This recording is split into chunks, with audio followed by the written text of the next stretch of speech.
because growth, endless growth, if that was happening to us in our body, would be regarded as a cancer, not something that is welcomed. You expect children to grow and want children to grow, but at a certain point, when adulthood is reached, it changes to a different system, and you're looking at fitness, you're looking at healthiness, you're looking at other issues. So we're saying we are reaching that stage now, and we have to readjust our system and develop an economy that can be stable without collapsing, because it's a bit like a bicycle, as David was saying. If you're not moving, it falls over. That is our economy. So we need to change the economy, not just put more energy into keeping going forward. The government never saw the energy crisis coming, even though Feasta did a conference 7 years ago saying, what will we, what do we do when the oil wells run dry? It's not acceptable anymore for the government to turn around and say, we didn't know, no one saw it coming. Who would have thunk? Look, apart from Feasta, now you're seeing in the papers and TV, you're beginning to see the news percolating down to the general public. We want a plan, and we want a plan before it's a crisis, when we still have choices. We had a famine in the 19th century. Nobody moved, nobody changed, nobody altered their patterns of living. That's enough. That should have taught us we must plan for the future. And that is beginning to happen. 2 weeks ago, we were invited into the department of the Taoiseach to discuss how might that happen. Now, the new wealth will be in land, energy, food, fertility. And that must be as widely spread as possible. We don't want the same thing that happened after the collapse of the Roman Empire, when the people fled from Rome city to the countryside, to the farms, the latifundia that were owned by the patricians, generals, and threw themselves at the feet and said, let us work for you for food. And essentially that was the beginning of the feudal system. There's two kinds of commons. The first one you probably can imagine. It's the natural commons, the air and seed, genetic diversity, topsoil, for instance, and the whole living ecosystem of that. Solar energy, wind, tide, all of that potential energy is the commons. The fisheries in the oceans are a commons that are under threat. Forests, many forests and rivers, and the whole small, larger, to the whole globally ecosystem services that maintain the planet. They could be seen, they are a commons. They weren't created by man in any sense. And it is very hard to actually own them fully, in the fullest sense, in the sense of freehold. And then we have the commons of co-created wealth, and that was created by human intelligence and creativity, essentially. And that's language, music, science, our culture, religion. All of the religions of the world are a wonderful inheritance of wise thinking. Our technology and our science, including medicine, development, land value is created by the community. Land has its value for food growing, but land that is right beside good quality infrastructure has a higher value. And who created that? Not necessarily the landowner. Somebody did.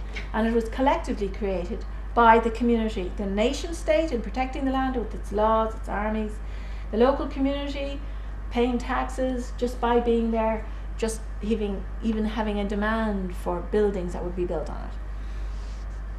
What we're suggesting is that there might be a second source of income apart from labour, because it will be difficult to get the kind of returns that we need on labour alone in the change system. And anyway, in a time of change and difficulty, it's a good idea to have another secure income to give that solidarity that will be needed in the hard times.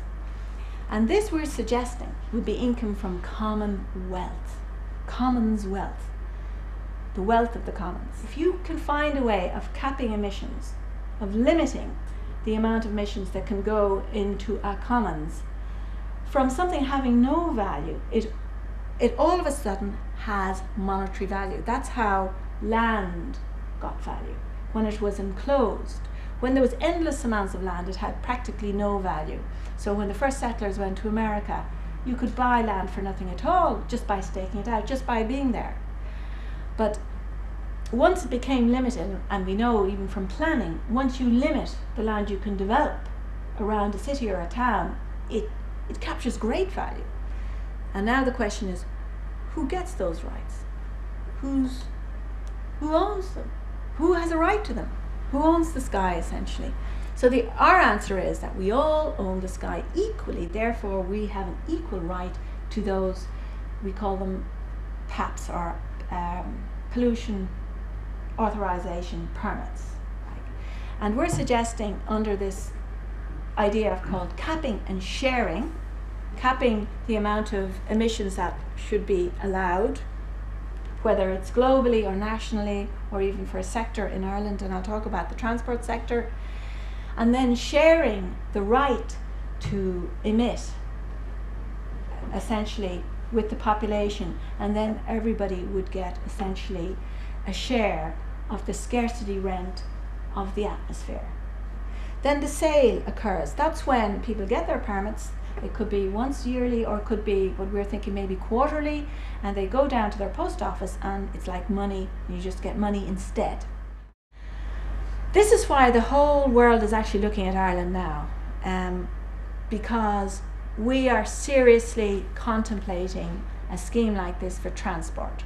And Richard proposed that this idea we've been working on, cap and share, might be taken forward by CORE and further researched by third parties to verify it, or otherwise test it, see if it works, put it through the ringer, do the usual sort of consultancy stuff on it.